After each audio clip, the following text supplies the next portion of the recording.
Ya, kita akan memasuki perkuliahan analisis numerik dan pemrograman komputer. Kodenya pemrograman ya, kodenya adalah 1210282. Ini adalah mata kuliah wajib semester 5 ya. Sekarang yang mengambil adalah angkatan 2019. Oke, sebelum kita mulai mungkin ada beberapa hal ya yang mungkin perlu kita sepakati bersama sebelum kuliah ini dijalankan ya. Yang pertama tentu saya minta selama perkuliahan ini kita menjunjung tinggi ya integritas ya, karena kami amati selama pelaksanaan kuliah daring ini hal terkait dengan integritas ini sepertinya menjadi lebih mudah untuk dilanggar ya. Nah, oleh karena itu mulai dari awal saya sudah menyampaikan ya ini sebagai fakta integritas juga. Nah, perkara nanti dijalankan atau tidak itu kembali ke pribadi masing-masing. Dari kami, dari dosen ataupun dari program studi berusaha ya dengan peraturan yang ada ya, kita coba untuk menekan hal ini. Antara lain pertama tentu dengan menyampaikan hal tersebut. Ya, kemudian kedua terkait dengan perkuliahan ini ya, perkuliahan itu nanti akan kita lakukan secara kombinasi dengan sinkron seperti sekarang ini, atau nanti pada pertemuan tertentu akan kita adakan secara asinkron ya, dengan modelnya akan saya siapkan video pembelajaran, kemudian silakan kalian mencermati ataupun juga mengamati video tersebut ya, untuk kemudian nanti kalian mengerjakan tugas yang terkait ya. Ya, kemudian untuk terkait presensi ya, presensi saya sudah siapkan di Spada. Presensi silakan dilakukan selama jam kuliah, yaitu di hari Senin jam 12:30 sampai jam 2. Jika tidak ada kendala, silakan usahakan untuk bisa mengisi presensi di Spada. Ya.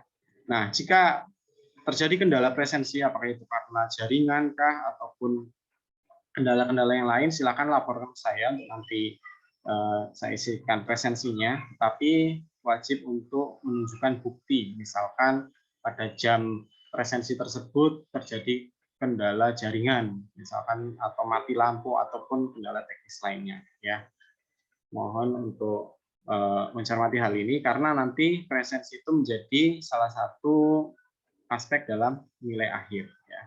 Kemudian untuk nilai mata kuliah ini ya, ini sebenarnya standar. Nah, kira-kira proporsinya seperti ini, ada UTS, UAS.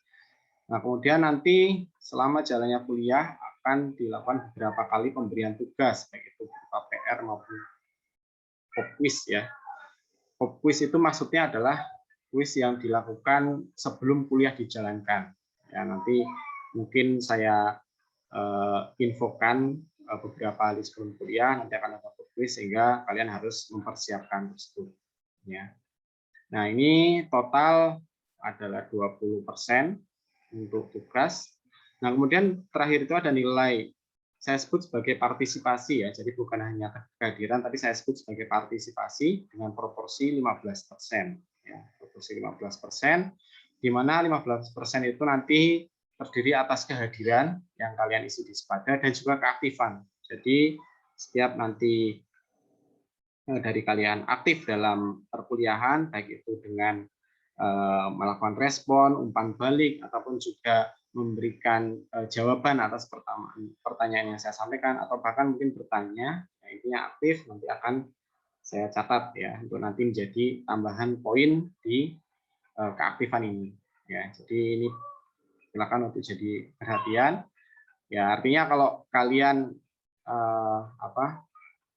selama kuliah mungkin udahlah santai aja lah, toh saya yakin UTS UAS nanti bisa nilainya full, yaitu kalian udah dapat 65 ya. Tetapi tentu nilai dari pembelajaran itu menjadi 1 ya. Nah, ini harap diperhatikan. Nah, kemudian saya sampaikan sedikit terkait overview mata kuliah metode analisis numerik ya, analisis numerik dan pemrograman ini. Jadi yang diharapkan dari kalian setelah mengikuti mata kuliah ini hingga nanti semester ini selesai adalah yang pertama, kalian dapat memahami dasar-dasar metode numerik, yaitu terkait dengan konsep dasar yang melandasi digunakannya metode numerik, ya, karena seperti kita ketahui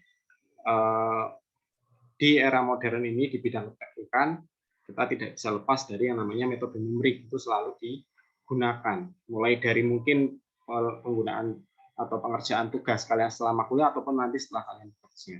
Kemudian yang kedua adalah kalian dapat mengenali persoalan komputasi proses dalam bidang teknik kimia, ya. Jadi seperti kita ketahui, hampir di semua bidang perancangan di teknik kimia, mulai dari perancangan reaktor hingga ke perancangan utilitas, itu di situ ada perhitungan-perhitungan atau perancangan yang melibatkan metode-metode numerik dalam perhitungannya, ya, karena tingkat kompleksitas yang semakin tinggi sehingga tidak bisa menggunakan metode analitik biasa. Kemudian yang paling penting adalah dari sekian metode yang banyak yang tersedia, kalian bisa memilih, ya, memilih metode mana yang tepat untuk digunakan, dan selain memilih dan juga menggunakan atau mengaplikasikan metode yang kalian pelajari. Nah, terkait aplikasi nanti akan yang diaplikasikan bersamaan dengan mata kuliah ini adalah di praktikum. Nah, kemudian untuk mata kuliah prasyarat dari analisis numerik ini adalah mata kuliah MTK. Ya, MTK ini sudah diambil di semester 3 ya, untuk matematika teknik kimia. Gambarannya adalah nanti untuk MTK ini adalah penyelesaian persamaan matematik secara analitik, ya, sedangkan di sini secara numerik. Nanti kita lihat. Nah, mata kuliah pendamping yang diambil bersamaan dengan mata kuliah ini adalah praktikum analisis numerik. Nah, ini untuk referensi utama yang sebagian besar diambil, disupli untuk materi ini adalah dari buku ini, CAPRA, ya, CAPRA Numerical Method for Engineers. Untuk soft copy-nya sudah saya share di Spada, bisa juga kalian download di internet, ya, untuk versi e-book-nya, ya, walaupun sebenarnya kita nggak tahu ya dari aspek legalitasnya, tapi ya dengan kondisi seperti ini, ya, kita salah untuk belajar, ya. Tapi nanti kalau udah kerja harusnya kalian beli yang asli, ya. Nah, ini untuk pustaka pendukung, ya, daftarnya di sini. Nah, silakan kalian jika ingin mencari yang hard file-nya, silakan bisa dicari di perpustakaan jurusan. Nah, ini adalah gambaran materi yang akan kita jalani selama 1 semester ini, ya, akan dibagi ke 14 pertemuan. Ya, yang pertemuan pertama ini adalah pendahuluan, nanti kita lihat, ya. Kemudian pertemuan atau materi berikutnya adalah diferensiasi numerik. Kemudian setelah itu masuk ke pembahasan teknik penentuan akar persamaan tak linear. Ya, di sini untuk mencari akar suatu persamaan.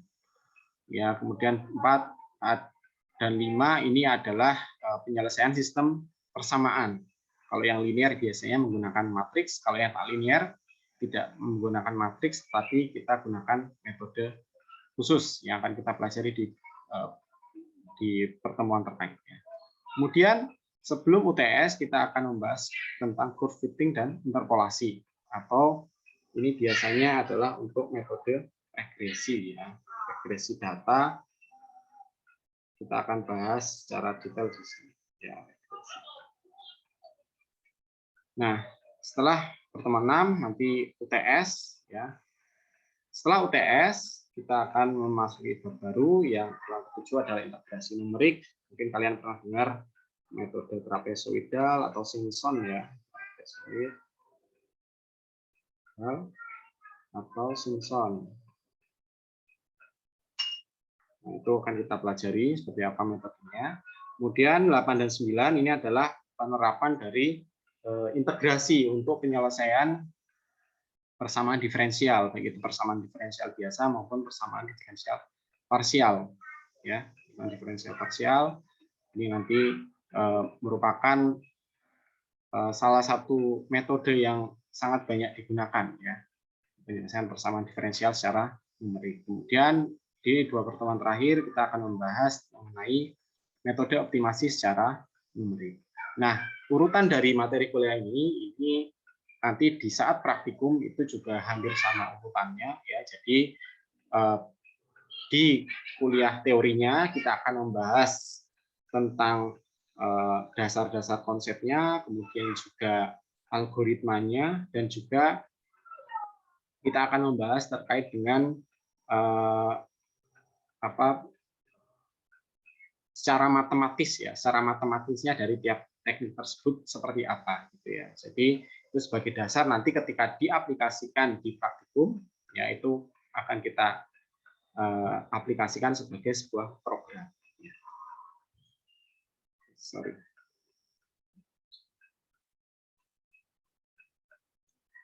Nah, ya. Oke, kita akan masuk di bab pertama ini, introduction atau pengenalan tentang analisis numerik. Nah, mungkin sebelum saya lebih lanjut, saya coba tanya di sini dari yang angkatan 2019 ada nggak yang sudah pernah menggunakan ataupun pernah mendengar terkait dengan metode numerik? Ya, mungkin di kuliah lain sudah pernah disinggung atau di luar kampus mungkin sudah pernah menggunakan. Ada yang mau menyampaikan? Kalau kemarin Pak di perkuliahan pemisahan difusional itu sedikit disinggung yang metode Simpson tadi. Simpson rule ya, berarti ada yang pernah dengar ya? Iya. Okay. Yang untuk menghitung luas di bawah kurva luas itu di bawah kurva ya. Ya itu adalah metode integrasi numerik ya, metode integrasi numerik. Ya itu salah satu yang akan kita pelajari nanti di bab 6. Mungkin kalau di kuliah itu langsung diaplikasikan. Nah, di sini kita akan pelajari bagaimana metode tersebut bisa digunakan. Gitu ya. Yang lain ada yang mau menyampaikan? Tadi siapa? Rena ya? Yang menyampaikan ya? Ya, Pak Rena. Oke. Yang lain ada yang pernah mendengar? Ya, jadi terkait metode numerik ini ya sebagai dasar untuk masuk ke pertemuan atau materi berikutnya, saya akan coba menyampaikan tiga hal terkait dengan penggunaan metode numerik. Yang pertama adalah motivasi atau latar belakang mengenai analisis numerik ataupun metode numerik ya. Kemudian itu di situ akan kita lihat bagaimana peran dari metode numerik dalam menyelesaikan problem-problem keteknikan. Dan nanti apa kaitan antara metode analitik yang dipelajari di mata kuliah matematik dan matematika teknik dengan mata kuliah ini. Kemudian kita akan membahas tentang aspek-aspek ya atau hal-hal yang sangat terkait dengan metode numerik. Di sini salah satu yang paling penting adalah tentang error atau galat ya, kemudian juga terkait dengan akurasi dan presisi. Dan yang terakhir adalah tentang dasar-dasar pengimplementasian metode numerik. Ya, tentu metode numerik itu tidak hanya dipelajari karena inti utama dari metode ini ada nanti diimplementasikan atau diaplikasikan. Ya, tentu di sini kita akan berkenalan dengan pemrograman karena metode numerik dengan komputer itu tidak bisa dipisahkan dalam hal implementasi. Jadi kita akan belajar mengenai algoritma sedikit tentang algoritma, dan nanti dari algoritma inilah yang akan dibuat menjadi suatu program komputer. Oke, latar belakang dan motivasi metode numerik. Jadi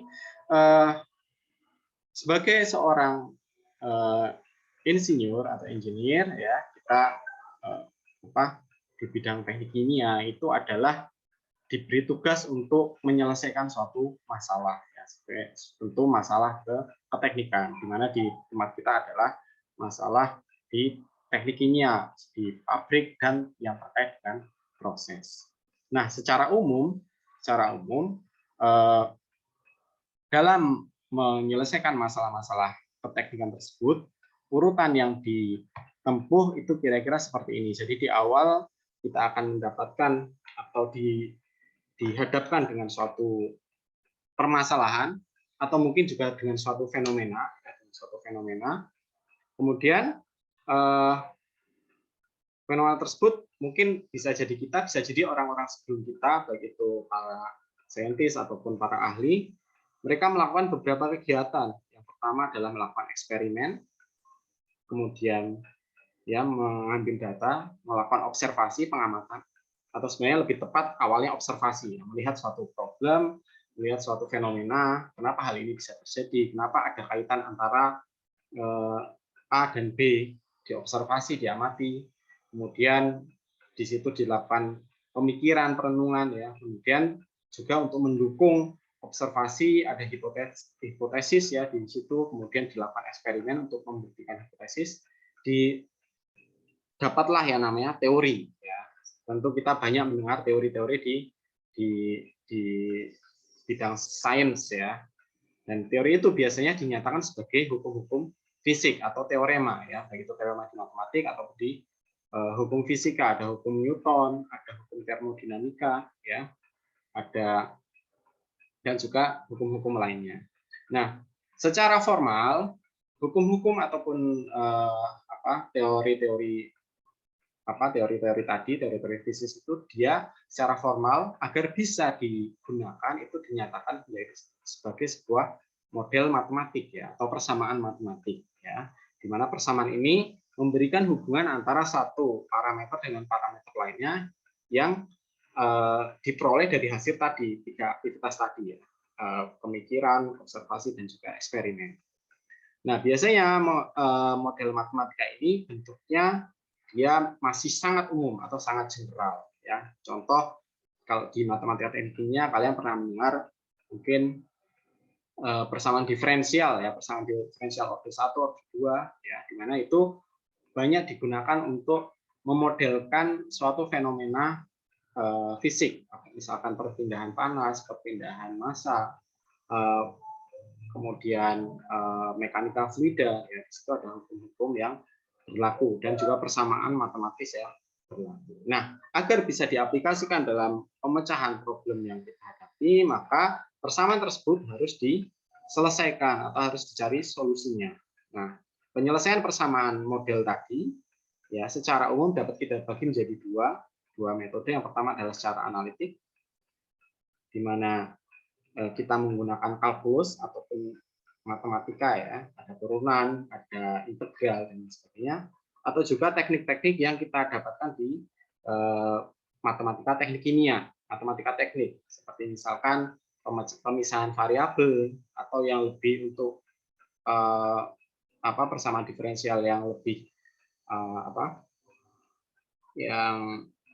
yang non homogen, misalkan kita menggunakan ada Taylor-Fourier dan lain sebagainya, ada teknik transformasi Laplace dan lain sebagainya. Itu adalah secara analitik, di mana kita memanipulasi model tadi sehingga bisa sesuai dengan problem yang kita hadapi. Dan yang terakhir kedua adalah dengan numerik ya. Metode numerik yang akan kita pelajari sekarang.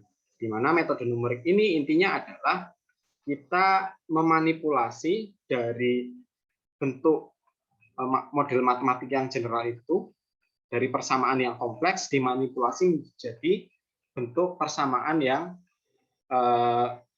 kalau kita sebut sebagai aritmatik ya. Jadi yang tadinya berupa problem persamaan diferensial, ada persamaan yang non-linier, nah itu dimanipulasi agar menjadi bentuk yang aritmatik, di mana di situ nanti perhitungannya adalah menjadi perhitungan aljabar, penambahan, pengurangan, perkalian, dan pembagian. Jadi tanpa operasi-operasi yang lain. Itu adalah metode numerik. Nah, dari penggunaan metode ini maka dapat kita gunakan untuk keperluan-keperluan seperti perancangan, menghitung parameter operasi, dan lain sebagainya. Nah, gambarannya mungkin seperti ini. Misalkan kita memiliki suatu pipa, ya, pipa yang dialiri dengan fluida tertentu. Nah, seperti kita ketahui bahwa aliran di dalam pipa itu dipengaruhi oleh beberapa hukum fisik, seperti hukum termosatu, seperti yang sudah kalian dapatkan di mekanika fluida, dan juga hasil observasi berupa data faktor gesekan. Ya, faktor gesekan itu misalkan yang kalau kalian pernah lihat yang bentuk kurvanya seperti ini ya.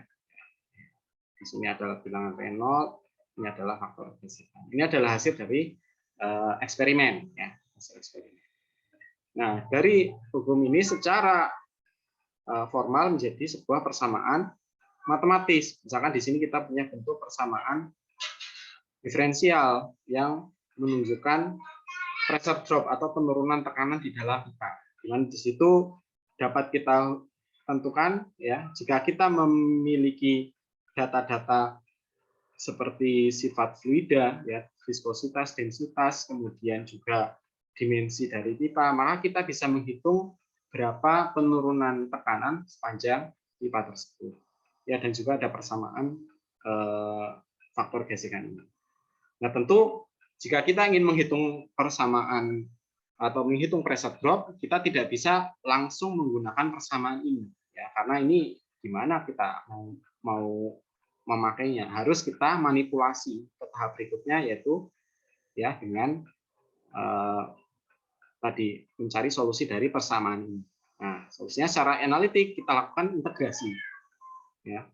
Nah, tentu kita tahu integrasi itu kalau di kuliah matematika itu bentuk yang agak rumit sedikit aja itu sudah setengah mati, ya, dengan berbagai teknik, ada pemisah integral parsial, ya, ada substitusi dan lain sebagainya.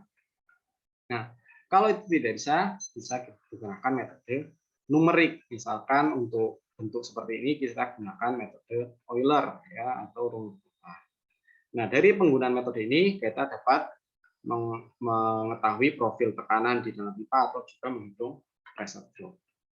Nah, untuk permasalahan lain seperti untuk menghitung profil suhu, untuk menghitung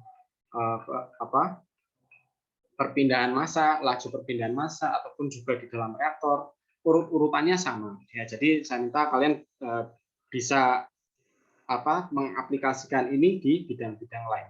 Urut-urutannya sama seperti itu, ya. Nah, tadi motivasi pertama terkait dengan aplikasi dari metode numerik untuk hampir semua aspek dalam penyelesaian problem keteknikan. Yang kedua adalah sebagai seorang insinyur teknik kimia, ketika nanti kalian sudah bekerja, terutama kalian akan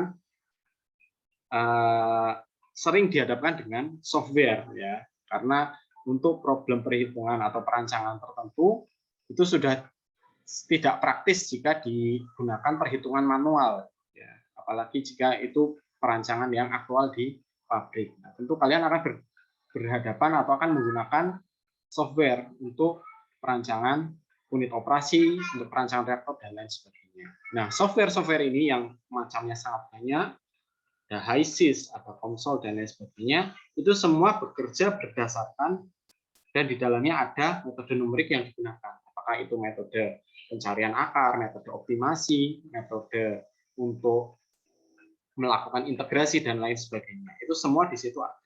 Nah, agar kalian bisa menggunakan software ini dengan tingkat kepercayaan diri yang tinggi, tentu kalian harus memahami cara kerja dari software tersebut.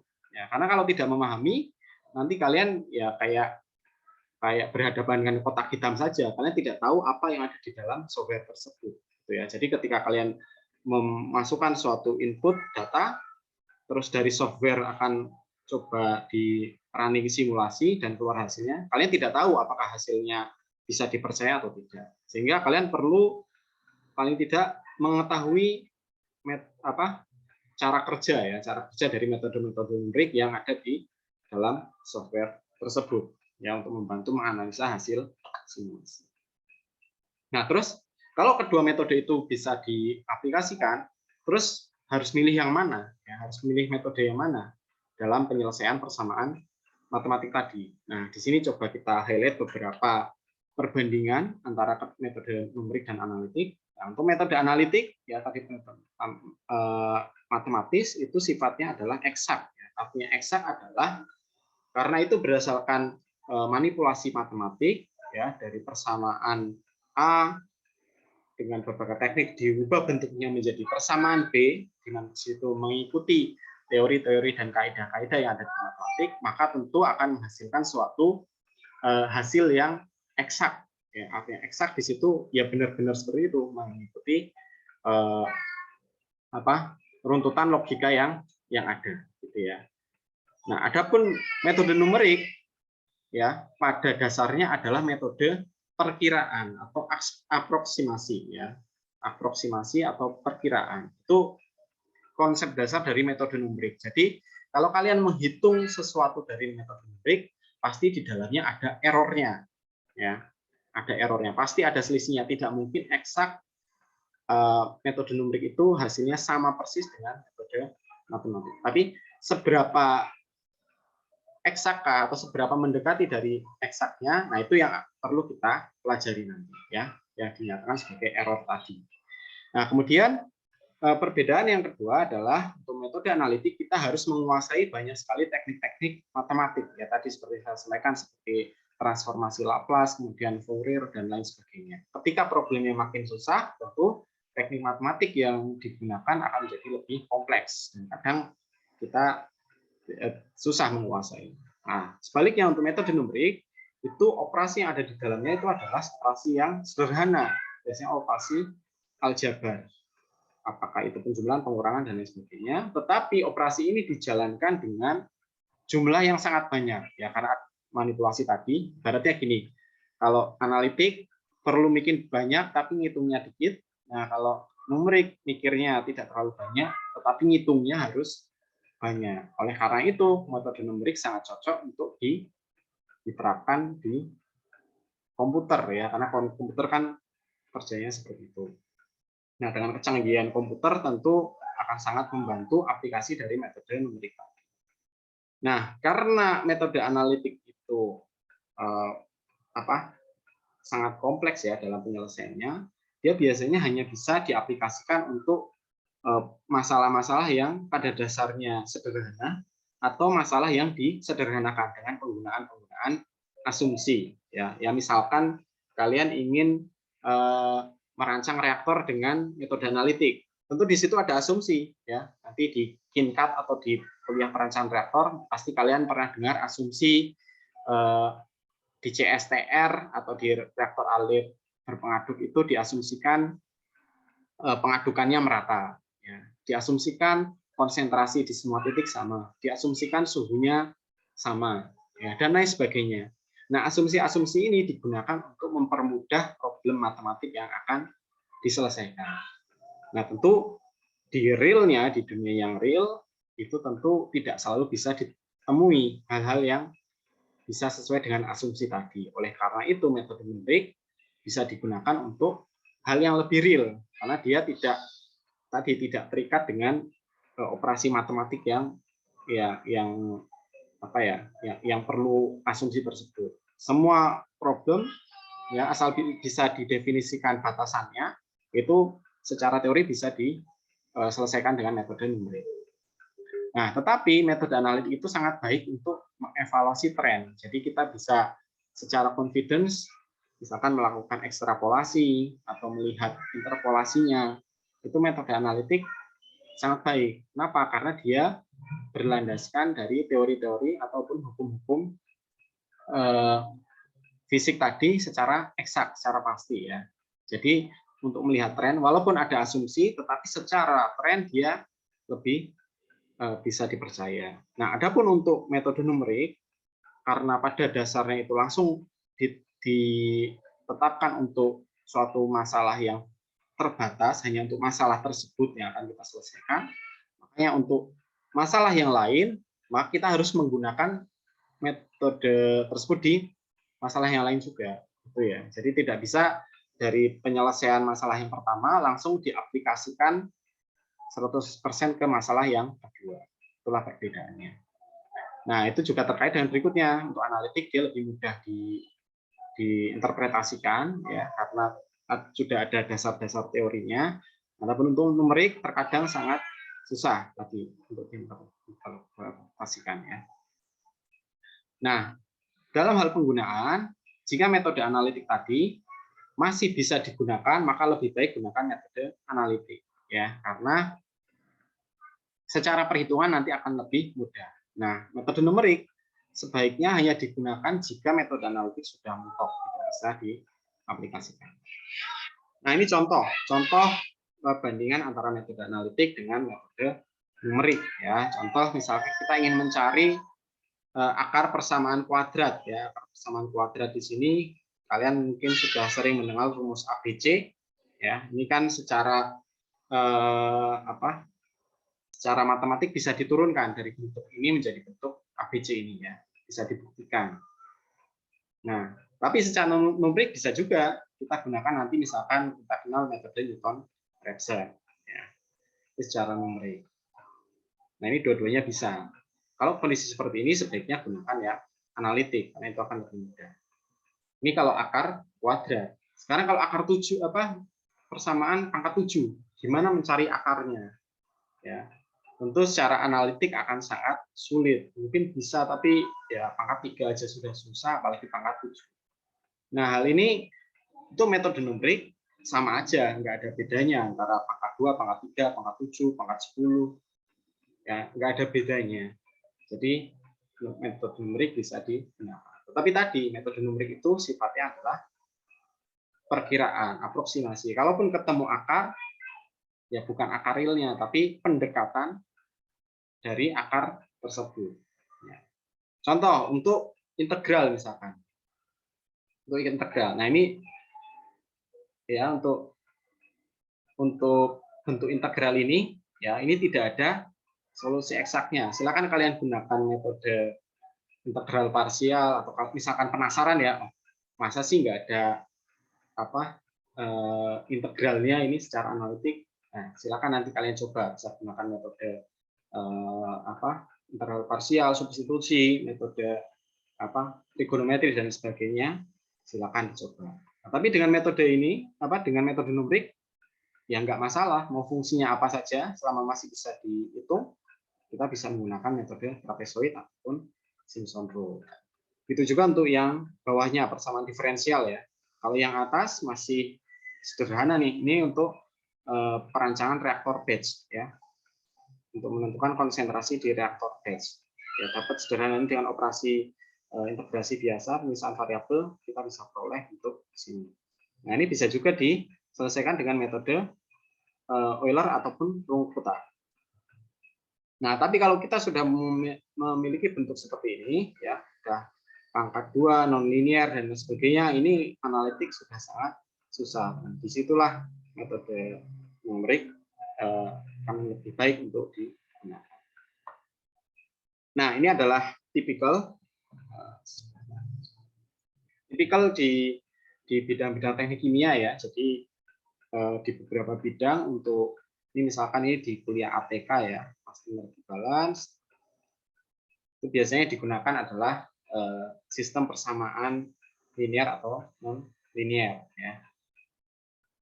Di bidang heat and mass transfer, proses transfer ya. Metode numerik yang banyak digunakan adalah ini finite difference ya. Ini adalah metode finite difference untuk penyelesaian persamaan diferensial. Baik itu untuk problem batas maupun problem nilai awal ya. Nilai batas nilai awal. Kemudian untuk termo, misalkan untuk perhitungan flash, ya, flash calculation, itu biasanya gunakan sistem persamaan nonlinear. Kemudian juga initial value problem ya. Ini biasanya untuk ya bisa untuk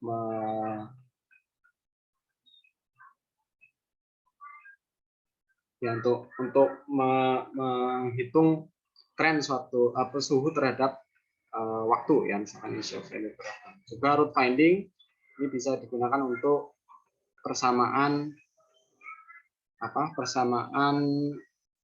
equation of state ya, atau persamaan keadaan. Kemudian di reaktor ya biasanya menggunakan sistem nonlinear equation ini untuk reaksi jamak ya, multiple reaction, reaksi jamak. Kemudian ada juga initial value problem ini untuk menghitung profil konversi, misalkan bagaimana konversi di dalam vektor, atau juga curve fitting ini untuk analisis data laju reaksi, ya, rate of reaction. Jadi banyak metode numerik ini banyak digunakan di berbagai bidang teknik kimia. Juga di pengendalian proses itu menggunakan initial value problem untuk menghitung tren dinamik, ya. Juga dalam perancangan kita menggunakan optimasi. Jadi dari sini kita lihat bahwa metode numerik itu ya bermanfaat gitu ya. Bermanfaat artinya jika kalian belajar ini ya nggak rugi. Justru rugi kalau kalian nggak mempelajari gitu ya.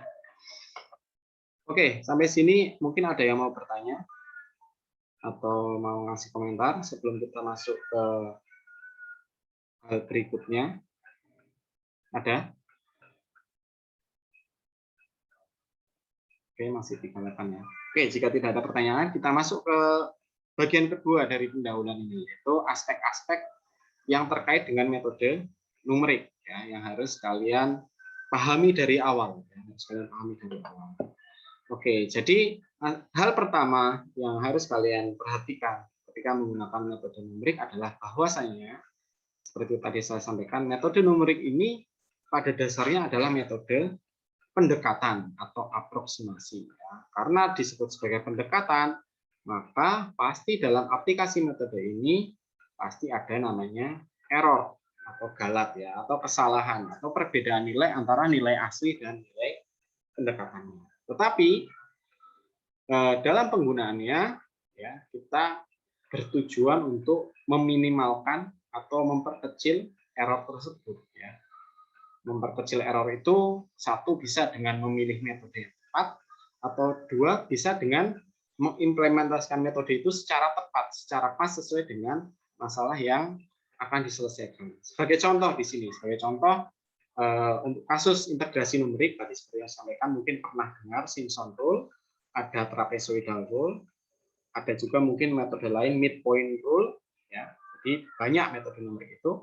Nah, contoh untuk integrasi numerik aslinya adalah ini, kita ingin mengetahui berapa luas area di bawah kurva yang biru ya. Nah, ini bisa kita dekati pertama dengan metode trapezoid misalkan. Nah, kita lihat di situ ada error karena trapezoid ini dia akan menghitung di bawah trapezoidnya. Berarti kan yang kehitung ini ya. Kemudian ke bawah sini sampai sini. Luas area ini yang akan dihitung sebagai luas di bawah kurva. Nah, kita lihat di sini ada kesalahan. Yang mana perbedaannya? Yang pertama di sini, kemudian yang kedua di sini, dan yang ketiga ada di sini. Nah, ternyata dengan metode berikutnya Simpson rule, ternyata kita lihat perbedaannya menjadi lebih kecil. Di sini mungkin nggak terlalu kelihatan ya di sini ya. Kita lihat perbedaan nilai antara Simpson dan itu hanya yang eksak hanya yang sebelah sini dan sebelah sini. Dan kita lihat secara angka untuk trapezoid ya selisihnya hampir 1, untuk Simpson rule kita lihat semakin mendekati ya 0,09 selisihnya. Nah, hal yang sama juga untuk persoalan nilai awal. Di sini kita menggunakan metode Euler ya, metode Euler yang penyelesaian analitiknya adalah yang garis warna abu-abu dan yang numeriknya adalah yang hitam. Ya, kita lihat ada selisih di sini. Nah, selisih ini yang disebut sebagai error. Error. Ini pasti selalu ada. Ya. Nah, dengan mempelajari error itu, kita perlu mengetahui pertama kita mengidentifikasi, ya, identifikasi error, seperti apa error yang dimaksud, bagaimana menghitungnya, dan yang paling penting adalah bagaimana mengurangi error tersebut sampai nilainya itu ya bisalah kita terima. Ya. Misalkan kalau kita ngukur 10 errornya 0,01 ya secara praktek itu masih diizinkan ya. Nah, itu yang paling penting. Nah, kemudian yang kedua, aspek kedua adalah terkait dengan significant figure atau istilahnya sebagai angka penting ya. Mungkin kalian pernah mendengar di pelajaran fisika waktu waktu SMA ataupun juga mata kuliah fisika di semester 1 ya, terkait dengan signifikan figur, atau mungkin di mata kuliah lain. Jadi ini adalah untuk menunjukkan ya seberapa yakin bahwa angka yang kita lihat itu benar-benar angka tersebut. Maksudnya gini, kalau kalian diberi angka 5, apakah kalian yakin 5 itu benar-benar 5? Bisa jadi ketika dikasih 5 gitu saja, bisa jadi 5,1 atau 5,01. Ya. Tapi jika dikasihnya adalah 5, nilai 5,00, kalian yakin, oh ini sampai 1/100-nya yakin 5, tidak 5,1, tidak 5,05 gitu ya. Artinya di sini semakin mendekati nilai aktual. Nah, semakin banyak angka di belakang koma ya atau signifikan figurnya, maka ya semakin mendekati nilai aktualnya. Ya benar-benar 5 itu ya. Jadi itu adalah fungsi dari significant figure atau angka penting. Nah, ini tentu sangat penting pada saat pengukuran, misalkan pengukuran di lab. Kenapa kita harus menggunakan timbangan analitik? Ya karena itu akan lebih confident nilainya. Jika di timbangan analitik disebutkan 5, artinya 5,0000, ya benar-benar 5. Beda dengan kita menggunakan timbangan dapur misalkan. Kalau di situ angkanya 5, kita masih ragu, mungkin ini 5 antara 4,5 sampai 5,5 mungkin ya. Di antara situ. Gitu. Itu adalah pentingnya dari, nah itu nanti akan terkait dengan hasil perhitungan dari metode numerik tersebut. Ya. Nah, yang kedua adalah terkait dengan angka penting ini adalah juga bahwa seperti saya sampaikan tadi, metode numerik itu nanti akan menggunakan komputer. Ya, akan menggunakan komputer. Nah, perlu diketahui bahwa di dalam komputer angka yang bisa diakomodir itu terbatas. Ya, terbatas. Jika kita ya komputer itu macam-macam, tidak hanya komputer laptop, kalkulator juga bisa, ya mungkin di HP, ya semuanya itu menggunakan metode numerik. Nah, ketika merujuk kepada suatu angka, maka tadi angka pentingnya atau significant figurnya itu terbatas, yaitu terkait dengan ya cara kerja dari komputer tersebut. Contoh di sini bilangan pi ya, pi ya, ini adalah untuk menghitung luas lingkaran. Itu kan bilangan irasional. Maksudnya bilangan irasional, angka di belakang koma itu tak hingga, dia akan terus nggak berhenti gitu ya. Kalau kita gambarkan realnya seperti ini ya. Ini sampai 50 digit. 50 digit ini masih jalan terus nih. Ya, mungkin kalau diperpanjang sampai ke Malioboro ini belum selesai. Nah, tapi di komputer ya dengan keterbatasan yang ada maksimal paling segini. Nah, ini kalau mau ditambahin lagi ya belakangnya 0,00 kalau di komputer. Nah, padahal komputer ini yang kan kita gunakan, dalam implementasi metode numerik. Jadi ini satu hal penting juga terkait dengan metode numerik adalah terkait dengan angka di belakang koma atau signifikan figure. Nah, kemudian hal berikutnya yang aspek berikutnya terkait dengan metode numerik adalah terkait dengan akurasi dan presisi, atau kalau kita istilah Indonesia adalah ketepatan dan ketelitian. Ya. Nah, akurasi itu adalah ketika kita memiliki estimasi atau pengukuran seberapa dekat, seberapa tepatkah pengukuran kita tersebut. Ya. Jadi dengan nilai yang aktual. Nah, kebalikan dari akurasi itu disebut sebagai bias atau inakurasi. Ya, itu adalah selisih dari nilai yang sesungguhnya. Nah, berbeda dengan presisi. Nah, kalau presisi itu adalah seberapa dekat estimasi atau hasil perhitungan kita dengan hasil perhitungan yang lain atau dengan hasil pengukuran yang lain. Nah, gambarannya mungkin lebih mudah dengan analogi kita melemparkan panah ya, atau menembak menggunakan senjata gitu ya. Nilai aktualnya adalah ini, nilai true value. Yang tengah ini adalah nilai sesungguhnya. Nah, kalau makin ke kanan ini makin akurat ya, makin tepat. Jadi kalau kita rata-rata dia akan di sini. Nah, kalau yang sebelah kiri ya, ini kalau kita rata-ratakan kan ketemunya di sini. Nah, selisih antara ini ya, selisihnya ini yang disebut sebagai tadi bias. Nah, jadi secara sistematik dia meleset dari nilai sesungguhnya. Nah, makin ke sini ini makin presisi. Jadi untuk percobaan pertama, kedua, dan ketiga itu jaraknya dikit. Tapi di sini nggak akurat. Dia teliti, ya presisi, tapi nggak akurat karena dia ada perbedaan. Nah, kalau yang di sini ini akurat, tepat, dan presisi. Nah, apa kaitannya dengan metode numerik? Nah, nanti akan kita lihat ya, terkait dengan pendefinisian error atau pendefinisian kesalahan atau biasanya disebut sebagai galat. Galat. Ya. Jadi true error atau galat sesungguhnya itu adalah selisih antara nilai yang sesungguhnya ya, dengan nilai perkiraan. Kalau dalam konteks metode numerik, nilai sesungguhnya ya tadi nilai yang eksak ya, nilai eksak. Nah, aproksimasi adalah nilai yang diperoleh dari hasil penggunaan metode numerik. Ya. Nah, ini perlu kita definisikan ya, karena nanti terkait dengan seberapa kita kan perlu mengkuantifikasi, perlu mengetahui seberapa baik metode numerik kita sudah diimplementasikan ya.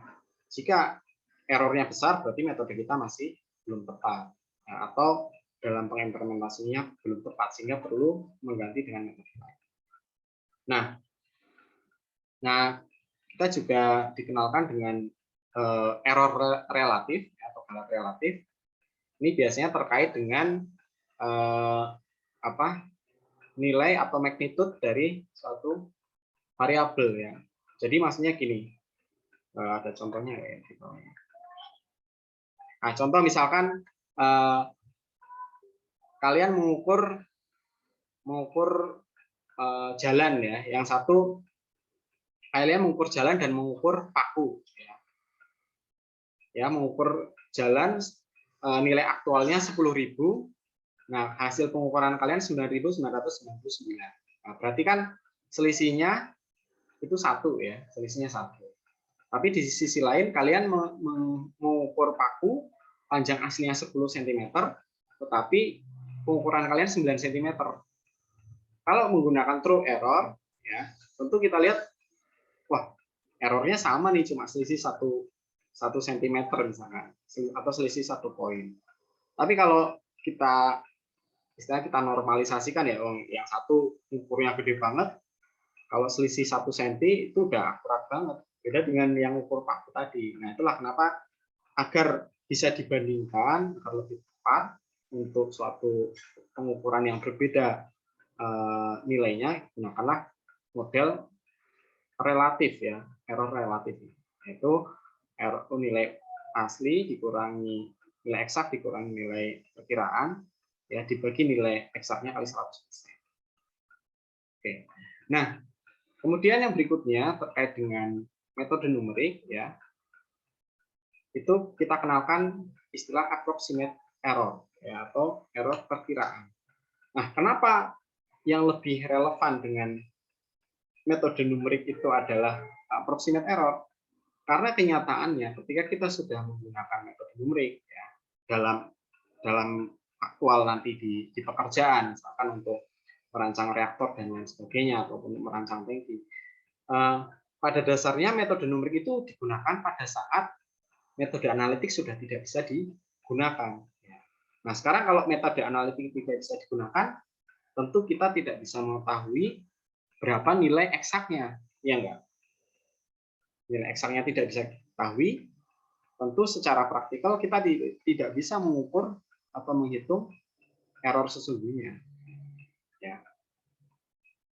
Nah, oleh karena itu, penggunaan dalam metode numerik yang lebih tepat untuk menilai error adalah dengan error approximate, yaitu perkiraan sekarang ya dikurangi dengan perkiraan sebelumnya.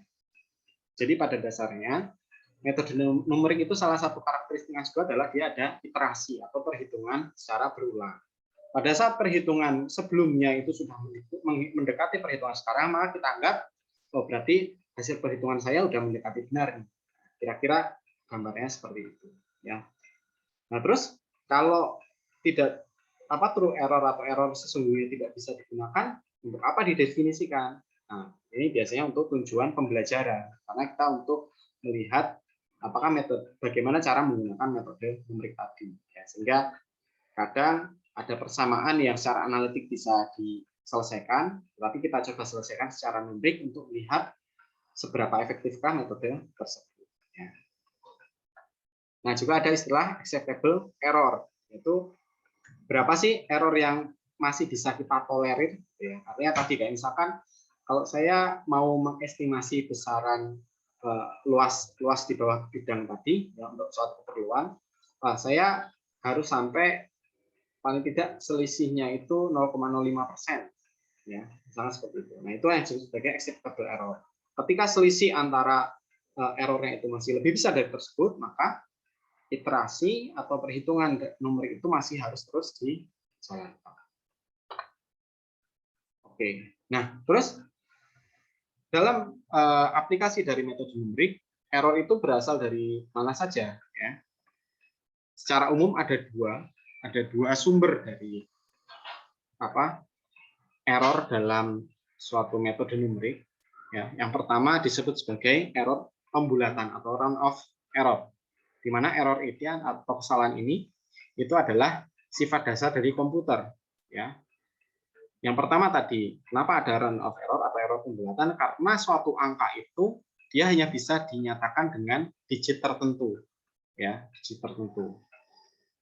Ya, atau jumlah angka di belakang komanya itu terbatas. Itu sudah menjadi istilahnya kodratnya komputer seperti itu, ya.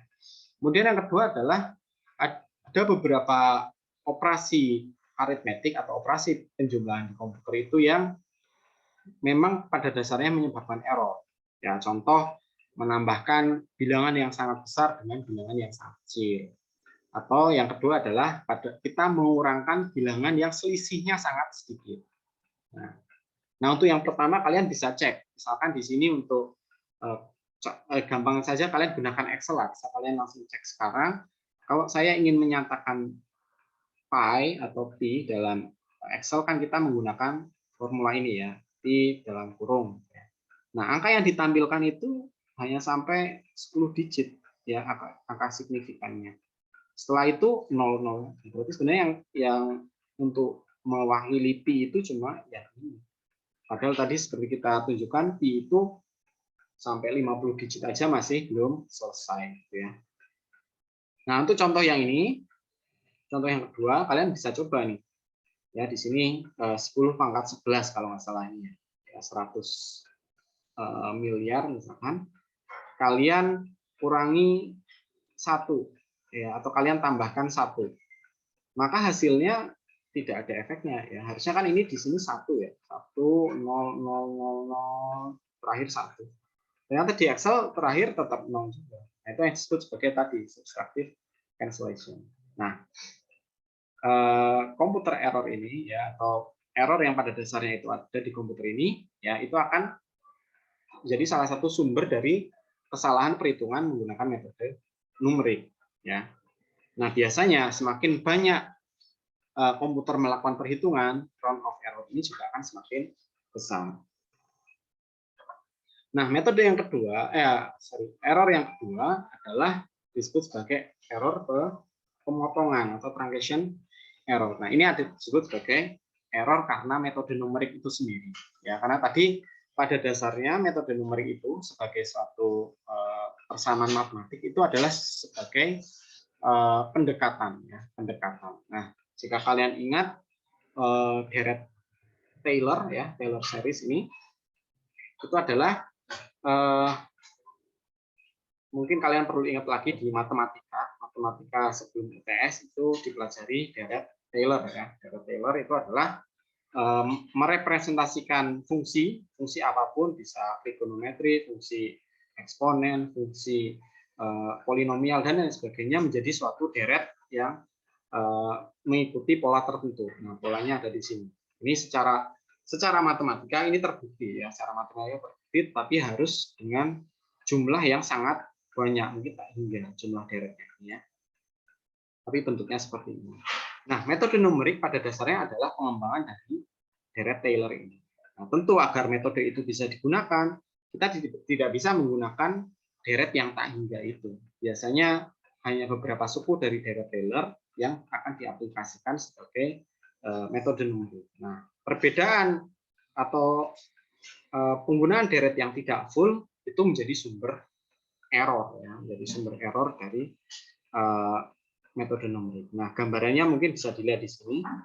Jika saya memiliki nilai suatu fungsi yang sebenarnya mungkin tidak kita ketahui ya, atau untuk pembelajaran mungkin anggaplah kita tahu nilai realnya di sini. Nah, jika fungsi ini kita dekati ya, dari nilai fungsi di titik xi ini, kita ingin meramalkan berapa nilai fungsi di titik xi plus 1 di sini. Ya, kalau kita hanya menggunakan dua suku dari deret Taylor, maka kita memiliki estimasi di sini.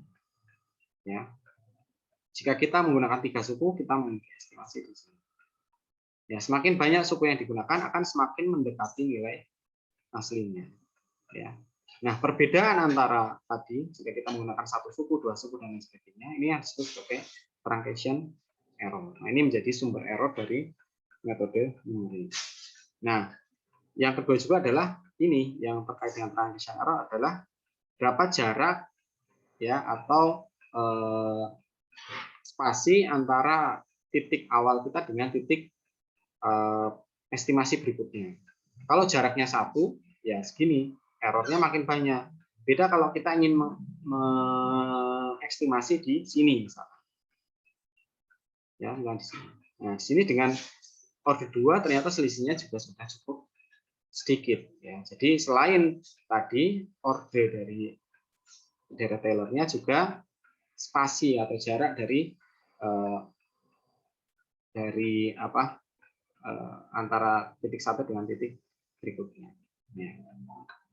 Nah, terus kalau selalu ada error, terus kita milih gimana gitu ya. Nah, tentu dalam hal ini kita perlu untuk meminimalkan error tersebut ya. Kita minimalkan dari truncation error dan round of error. Nah, intinya adalah kalau kita menggunakan metode numerik, apakah nanti Newton-Raphson kah ataupun integrasi numerik, itu nanti akan terkait dengan spasi ya, atau istilahnya ya kalau tadi contoh yang kita kembali sebentar ke integrasi ya. Nah, spasi itu ini maksudnya. Spacing ya.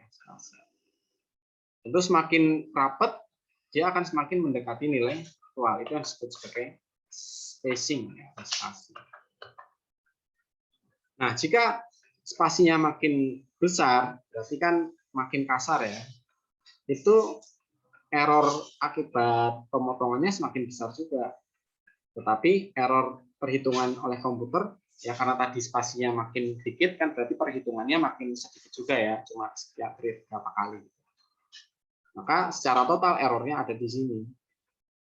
Kalau kita gunakan jarak yang spasi yang makin halus, ya mungkin error metodenya itu akan semakin kecil ya. Secara teori karena semakin halus, ya spasi makin halus, maka hasil metode numeriknya, integrasi numeriknya misalkan itu akan semakin mendekati real. Tapi jangan lupa bahwa kita menggunakan metode numerik itu ada di komputer, dan komputer tadi ada round of error. Makin banyak jumlah perhitungan, maka error yang dihasilkan oleh komputer juga makin banyak. Nah, di situ kita perlu mencari nilai yang optimal ya. Di situ. Ini perlu coba-coba dan juga perlu ada pengalaman tergantung dari metode yang dihadapi. Oke. Sampai yang kedua ini ada yang ingin ditanyakan atau mungkin saya terlalu cepat atau ada yang mau dikomentari? Silakan. Siapa yang masih? Atfi? Ya, Alfi, ada yang mau dikomentari? Mau dipertanyakan?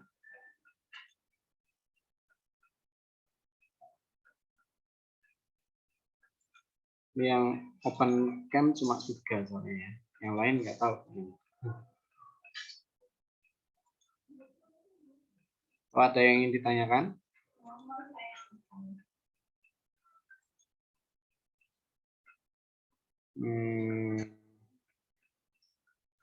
Oke, kalau tidak ada, karena mungkin baru pertemuan pertama ya. Biasanya masih belum ada. Oke, kita akan masuk ke aspek terakhir dari pendahuluan ini, yaitu tentang bagaimana mengimplementasikan metode numerik. Ya. Tadi metode numerik itu tidak bisa hanya menjadi suatu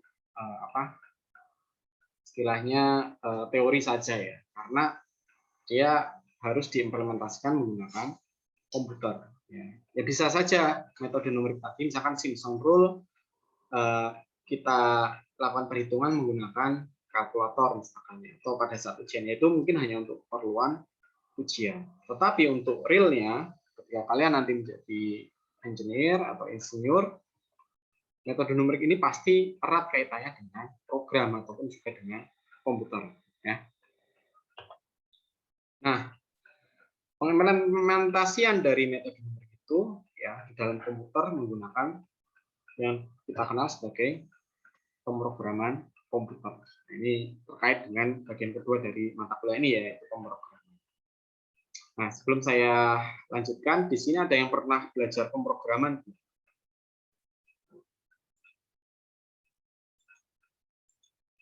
Coba saya tanya Mukhlis Abdul Fatah, masih on?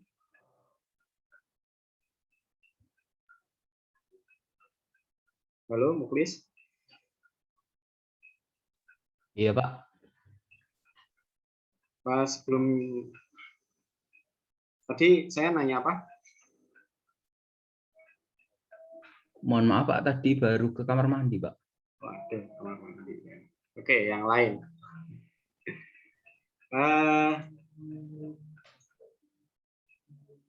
Kalau ke kamar mandi ini ya, untuk berikutnya kalau misalkan mau meninggalkan karena suatu keperluan yang kuliah sebentar, tolong diinfokan di chat ya, akan saya tahu sudah.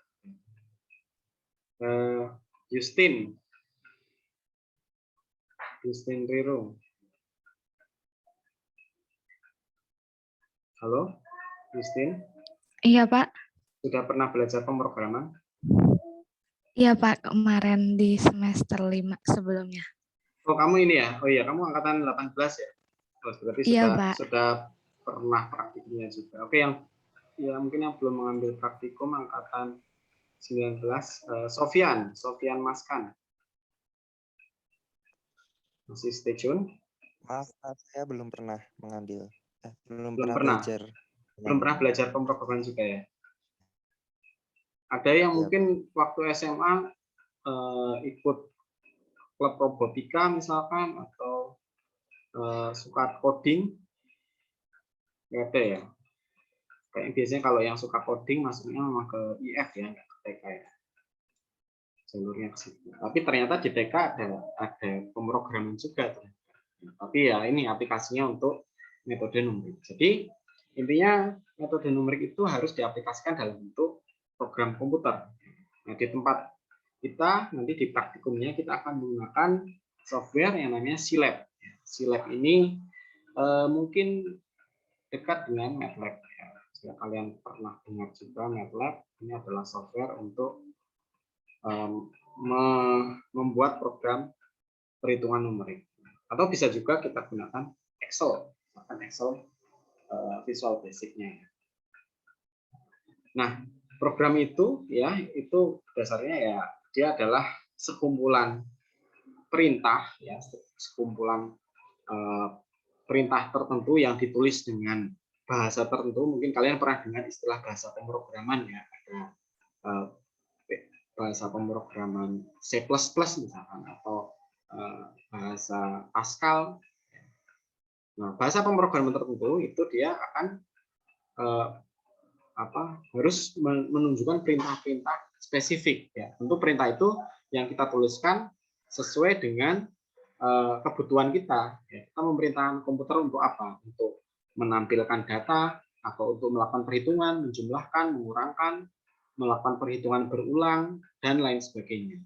Nah, antara yang kita inginkan dengan yang dipahami komputer itu agar klop, maka program yang kita tuliskan itu harus terstruktur ya, terstruktur dan juga logikanya harus sesuai ya, karena jika antara pemikiran kita dengan program yang dituliskan itu program logikanya tidak klop, tentu nanti hasil dari eksekusi oleh komputer itu menjadi tidak sesuai dengan kebutuhan kita ya. Nah, secara umum program komputer itu agar bisa diimplementasikan, bisa digunakan mulai dari kita memiliki suatu problem jadi kita memperoleh pemecahannya ya. Yang pertama tentu dari pemahaman pembuat program itu sendiri ya, dalam hal ini adalah kita ya. Nanti ketika jadi praktikan pemrograman analisis numerik dan pemrograman komputer, kalian harus memahami dulu ya, kalian ingin menggunakan metode apa, permasalahan yang akan diselesaikan apa. Misalkan untuk mencari akar persamaan Antoine, misalnya Antoine ya, Antoine untuk menghitung suhu didih campuran. Saya untuk menghitung suhu didih campuran punya persamaan Antoine. Persamaan Antoine itu bentuknya eksponensial dan di situ kalau yang saya ketahui adalah tekanannya, ternyata saya harus melakukan perhitungan iterasi. Wah, kalau mau menghitung iterasi, gimana ya caranya? Nah, kita harus paham dulu gimana cara memerintahkan komputer untuk melakukan iterasi. Nah, kemudian setelah kita paham, maka pemahaman kita itu harus dituangkan dalam bentuk yang disebut sebagai algoritma. Ya, algoritma itu adalah deklarasi atau representasi dari logika yang kita pahami. Nah, nanti algoritma itu bisa berbentuk sebagai flowchart, diagram alir, atau juga sebagai kode-kode yang disebut sebagai pseudocode. Ya, pseudocode adalah rangkaian kata-kata yang menyerupai program komputer, tetapi belum mengikuti sintaks komputer, program komputer. Nah, kemudian algoritma itu harus dibuat menjadi sebuah kode program. Nah, ini di sini yang mungkin kalian sering mendengar namanya coding ya. Coding itu di sini proses dari membuat kode dengan bahasa tertentu. Ya, tadi ada bahasa C++, ada bahasa Pascal, ada bahasa Scilab, dan lain sebagainya. Bahasa pemrograman sangat banyak, ya, Python dan lain sebagainya. Nah, coding ini dia akan menghasilkan suatu rangkaian kata-kata yang mengikuti aturan tertentu. Nah, aturannya biasanya beda-beda ya tiap bahasa pemrograman. Sama kayak kita mau ngomong terima kasih tapi ke orang Jawa, ke orang Sunda, ke orang Betawi misalkan, atau ke orang Papua, mungkin maksudnya sama, logikanya sama, ingin mengucapkan terima kasih, tetapi kata yang harus digunakan tentu berbeda-beda tergantung dari aturan di bahasa tersebut. Nah, ini juga sama. Nah, kemudian dari kode ini ya, yang tentu antara kode dengan algoritma ini harus sesuai. Algoritma logikanya kemana, kode juga harus mengikuti. Nah, ini tinggal representasi dari algoritma tersebut. Nah, kemudian dari kode program ini dia akan masuk ke tahap berikutnya. Ini dari sini sampai ke sini ini sudah dilakukan oleh komputer. Ya, kita cukup tahu lah. Di situ ada istilahnya kompilasi, ada istilahnya ini dilakukan oleh komputer ya. Kompilasi, compiling, ada eksekusi, ya dan sebagainya, sehingga nanti diperoleh hasil. Ya, hasilnya misalkan tadi berapa suhu didih dari campuran A, dapatkan hasil. Nah, ini kira-kira itu yang harus dilakukan. Ya. Nah, secara umum hampir semua program itu akan mengikuti, terutama program-program yang digunakan untuk menyelesaikan persamaan numerik, ya. Persamaan numerik, baik itu misalkan Pascal ataupun Scilab, itu secara umum logikanya hampir sama. Ya, digunakan yang satu untuk mengakomodir suatu sequence atau urut-urutan program yang dijalankan satu persatu, atau untuk mengakomodir alternatif atau decision making atau pengambilan keputusan, mau memilih yang A, yang B, atau yang C. Ataupun yang ketiga adalah untuk melakukan iterasi. Ya, jadi intinya di dalam program numerik itu ada 3 tadi, ya, ada sequence, selection, dan iteration. Ya. Nah, ini nanti kita lihat seperti apa bentuknya.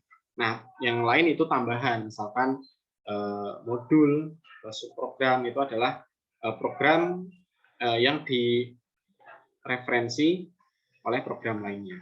Nah, tapi yang paling penting adalah ini. Hampir semua metode numerik ketika sudah dibuat program mengandung ketiganya.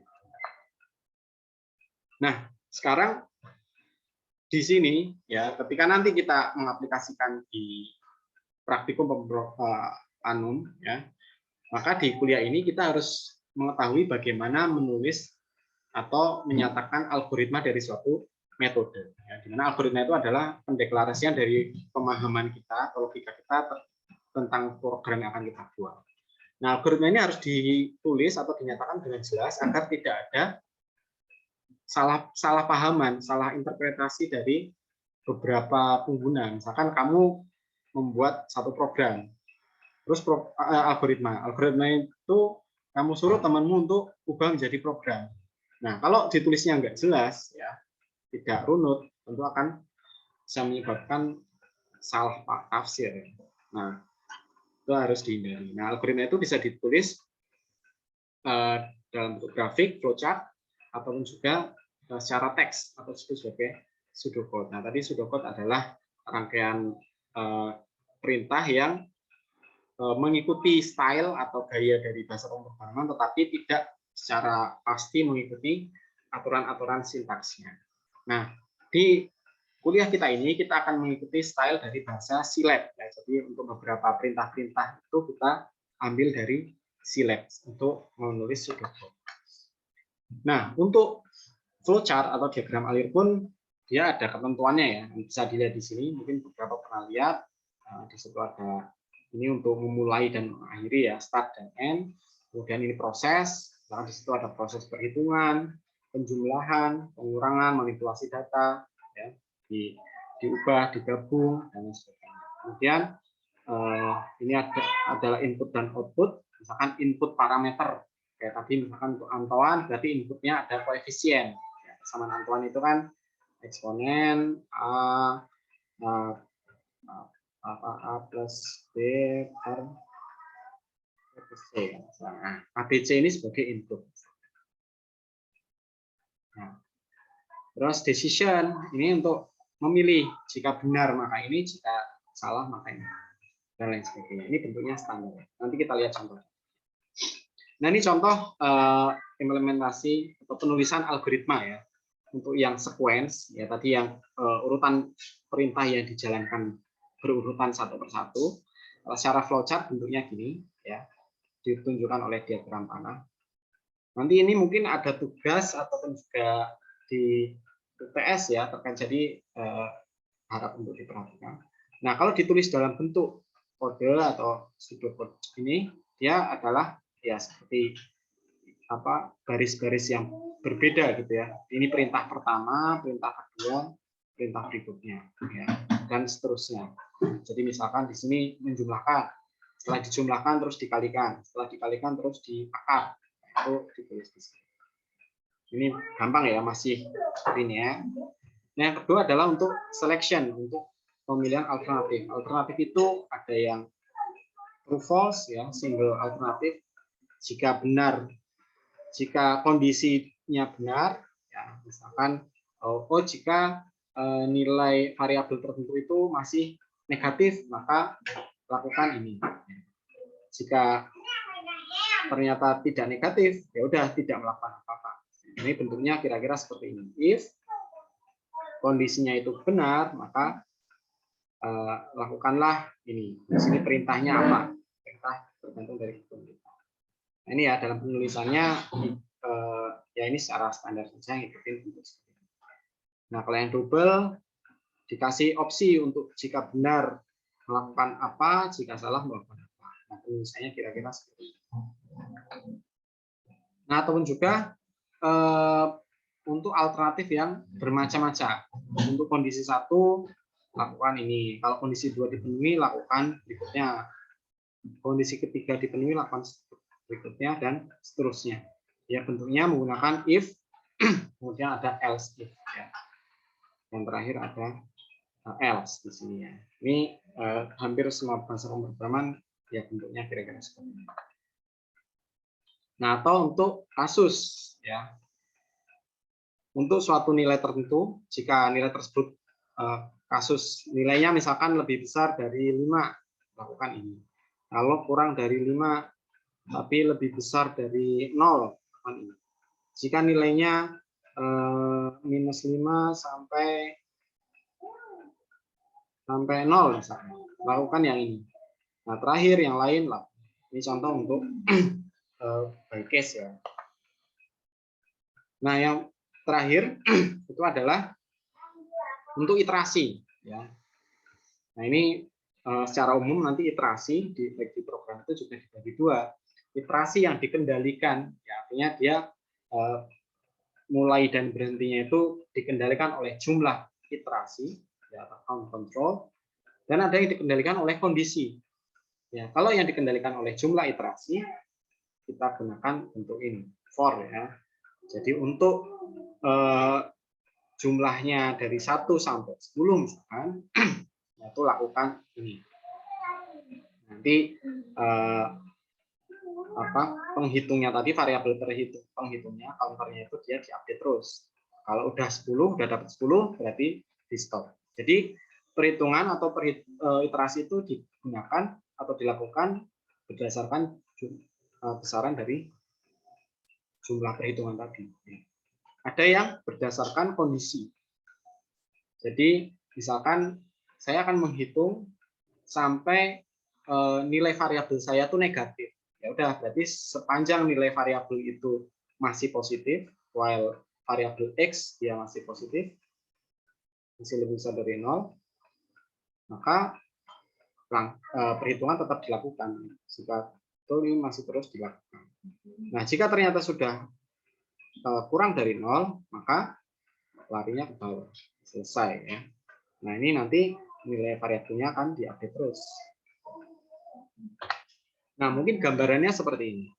Gambarannya ya.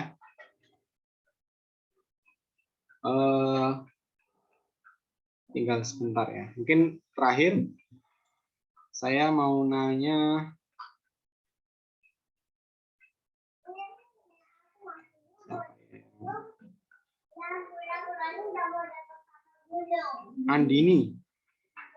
Andini Hawalia. Iya, Pak. Ya. Nah, kalau kamu dapat kayak gini, misalkan kamu diminta menghitung deret seperti ini, kamu kira-kira akan pakai yang mana dari beberapa opsi tadi? Kira-kira yang paling pas yang mana?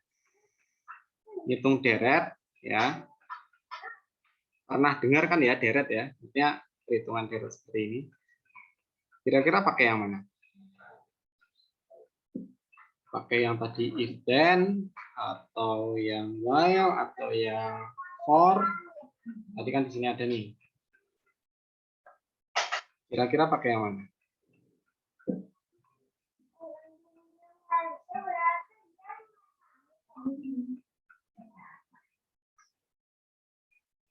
Atau enggak ada ide?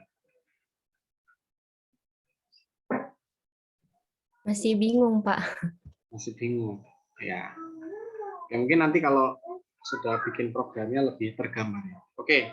Ini kalau masih bingung langsung saya contohkan ya. Ya, di sini kita lihat deret itu kan menghitung secara berulang ya. Artinya di sini kita menghitung fungsi di dalam ini untuk nilai I1 sampai nilai I10. Jadi gambarannya Ya, kalau deret ini berarti kan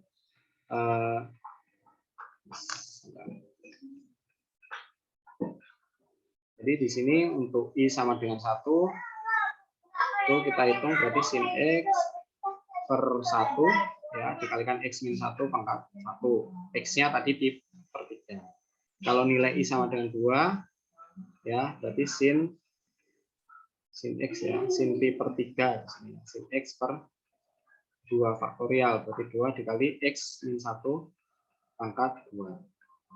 Nah, terus sampai I sama dengan 10. Terus nanti hasilnya dijumlahkan. Itu adalah perhitungan deret. Nah, karena perhitungan deret berarti kita menggunakan for. Kenapa? Karena dalam deret itu jumlah perhitungannya sudah kita ketahui sebelumnya. Ya, jumlahnya sampai 10. Berarti algoritmanya ketika nanti kalian diminta membuat algoritma, jadi kalian gunakan for, I-nya dari 1 sampai 10, kalian perintahkan program itu untuk menghitung nilai fx. Fx itu sin X kali X min 1 pangkat I per I faktorial. Tadi ya, sesuai ini ya, sesuai bentuk ini. Nah, nanti setelah untuk setiap I itu diketahui nilainya, dihitung, ini tahu berapa, ini berapa. Terakhirnya adalah jumlahkan semua nilai FE. Nah, terakhir setelah programnya selesai, ditulis hasilnya. Nah, kira-kira algoritma dari suatu pemrograman itu seperti ini. Kita menuangkan logika kita tentang suatu permasalahan itu menjadi suatu ya langkah-langkah atau prosedur.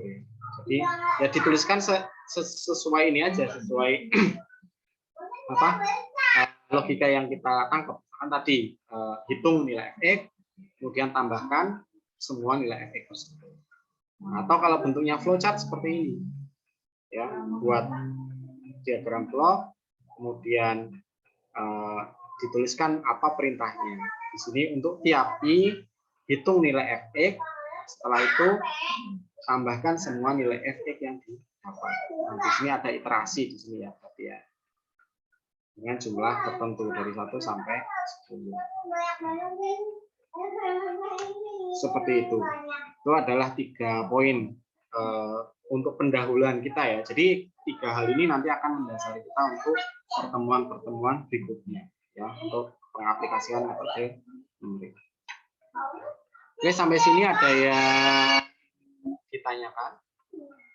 Dari 3 hal tersebut tadi ada latar belakang, kemudian aspek-aspek metode numerik, dan terakhir adalah terkait dasar-dasar implementasi metode numerik, dalam hal ini adalah pembuatan algoritma. Silakan jika ada yang ingin ditanyakan.